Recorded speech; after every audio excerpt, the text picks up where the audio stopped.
नमस्कार। हमारा आज का टॉपिक है एक्टोपिक प्रेगनेंसी। एक्टोपिक प्रेगनेंसी जो है वो प्रेगनेंसी का ही एक टाइप है। An ectopic pregnancy happens when a fertilised egg का जब फर्टिलाइजेशन हो जाता है उसके बाद में implants outside of the uterus, वो जो एग है फर्टिलाइज्ड एग वो यूट्रस में इम्प्लांट ना हो करके यूट्रस से बाहर की तरफ इम्प्लांट होता है, तो उसी को हम बोलते हैं एक्टोपिक प्रेगनेंसी।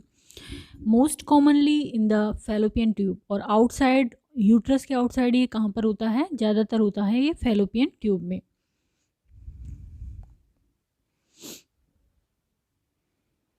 जैसा कि हम इस डायग्राम से समझ सकते हैं, जनरली जो होता है इम्प्लांटेशन वो होता है यूट्रस में, एंडोमेट्रियम में, जबकि एक्टोपिक प्रेगनेंसी में होता है ये है फैलोपियन ट्यूब। तो इसमें होता है फर्टिलाइज्ड एग का इम्प्लांटेशन। और ये फैलोपियन ट्यूब के अलावा और भी जगह जैसे कि ओवरी है, यहाँ पर भी हो सकता है, या फिर एब्डोमन में किसी और जगह पे भी हो सकता है यूट्रस के बाहर की तरफ। लेकिन जब ये फैलोपियन ट्यूब में होता है तो इसको हम इसलिए ट्यूबल प्रेगनेंसी भी बोलते हैं, क्योंकि अधिकतर ये होता है फैलोपियन ट्यूब में।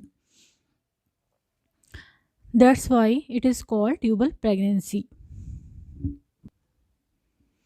The fertilized egg also can implant in the ovary, abdomen or the cervix. Ovary में भी हो सकता है इम्प्लांट, एब्डोमन में भी हो सकता है और सर्विक्स में भी हो सकता है। An ectopic pregnancy is a medical emergency. यदि किसी वुमन को एक्टोपिक प्रेगनेंसी हो रही है तो वो क्या होती है? एक मेडिकल इमरजेंसी होती है। Ectopic pregnancy also called extra uterine pregnancy, क्योंकि यूट्रस से बाहर की तरफ प्रेगनेंसी हो रही है तो इसलिए इसको क्या कहते हैं? एक्स्ट्रा यूटेराइन, यूटेराइन के बाहर की तरफ प्रेगनेंसी, एक्स्ट्रा यूटेराइन प्रेगनेंसी भी कहते हैं एक्टोपिक प्रेगनेंसी को। नेक्स्ट आते हैं signs and symptoms of ectopic pregnancy के क्या लक्षण होते हैं। The first warning sign of an ectopic pregnancy are pain and vaginal bleeding.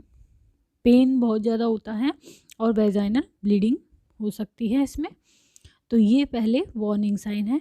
Then vaginal spotting, ज़्यादा ब्लीडिंग नहीं होकर के केवल स्पॉट हो।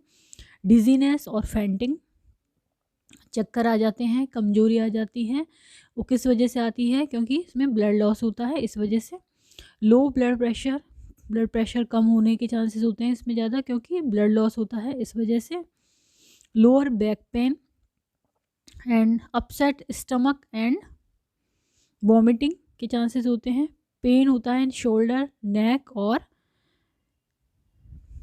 रेक्टम एरिया में, ये पेन हो सकता है। तो इस तरह से ये इसके साइन एंड सिम्टम हैं: pain, vaginal bleeding, vaginal spotting, dizziness और fainting, low blood pressure, lower back pain, upset stomach and vomiting, and pain in shoulder, neck और रेक्टम।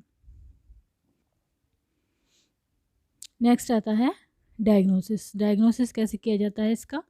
यूरिन टेस्ट के द्वारा, ब्लड टेस्ट के द्वारा। ब्लड टेस्ट में mainly जो hormone होता है human chorionic gonadotropin, HCG hormone, उसका टेस्ट किया जाता है, और अल्ट्रासाउंड एग्जामिनेशन किया जाता है। इसके द्वारा इनका एक्टोपिक प्रेगनेंसी का डायग्नोसिस किया जाता है। Urine test, blood test and ultrasound examination. Then आता है मेडिकल मैनेजमेंट। मेडिकल मैनेजमेंट में क्या किया जाता है? मेथोट्रेक्सेट इंजेक्शंस जो होते हैं, जो कि डॉक्टर के द्वारा प्रेस्क्राइब हैं, डॉक्टर की सलाह पर ही लें इनको। तो मेथोट्रेक्सेट जो इंजेक्शन है वो दिए जाते हैं। Is use to stop the pregnancy growing. Pregnancy है वो आगे बढ़े नहीं, वहीं पर वो स्टॉप हो जाए उसकी ग्रोथ, और वहीं पर वो डिज़ोल्व हो जाए, इसके लिए पहले क्या दिया जाता है? मेथोट्रेक्सेट के इंजेक्शन दिए जाते हैं। इसके अलावा इसमें ब्लड लॉस के ज़्यादा चांसेस होते हैं, इसलिए आईवी फ्लूइड्स दिए जाते हैं। तो ये आता है स्पेशली इसके मेडिकल मैनेजमेंट के लिए। Methotrexate injection is prescribed by doctor and IV fluid. Then आता है सर्जिकल मैनेजमेंट। तो यदि मेथोट्रेक्स इंजेक्शन से उस पर्टिकुलर जो पर्सन है उसके इफेक्ट नहीं आ रहा है तो सर्जिकल मैनेजमेंट होता है। सर्जिकल मैनेजमेंट में क्या होगा? लेपेरोस्कोपी होती है, जिसको हम की होल सर्जरी भी बोलते हैं। इसमें क्या होता है, इस perform under general anaesthesia perform की जाती है to remove the fertilised egg. इसमें क्या किया जाता है, फर्टिलाइज्ड एग को रिमूव किया जाता है, usually along with the affected fallopian tube. जो फैलोपियन ट्यूब अफेक्टेड है उसके साथ में, या केवल फर्टिलाइज्ड एग को ही रिमूव कर दिया जाता है। तो ये अकॉर्डिंग टू डॉक्टर होता है कि सर्जन क्या करना चाहता है और कैसी परिस्थितियां हैं वहाँ पे, उस हिसाब से। तो इसको कहते हैं लेप्रोस्कोपी और की होल सर्जरी। किसके लिए है ये, एक्टोपिक प्रेगनेंसी के सर्जिकल मैनेजमेंट के लिए। देन आते हैं कॉम्प्लिकेशन। अब यदि एक्टोपिक प्रेगनेंसी होती है तो उसकी वजह से कॉम्प्लिकेशन क्या हो सकती है पेशेंट को। कॉम्प्लिकेशन हो सकती है, the most common complication of ectopic pregnancy is rupture with internal bleeding.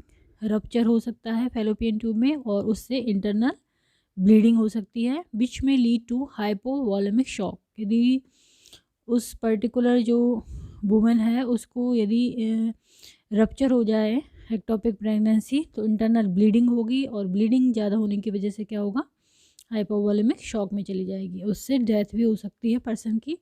तो इसलिए इस चीज़ पे बहुत ध्यान देना चाहिए एक्टोपिक प्रेगनेंसी में। तो आज का हमारा टॉपिक था एक्टोपिक प्रेगनेंसी। यदि आपको ये वीडियो पसंद आए तो इसको लाइक करें, चैनल को सब्सक्राइब करें, कमेंट करें एंड शेयर करें।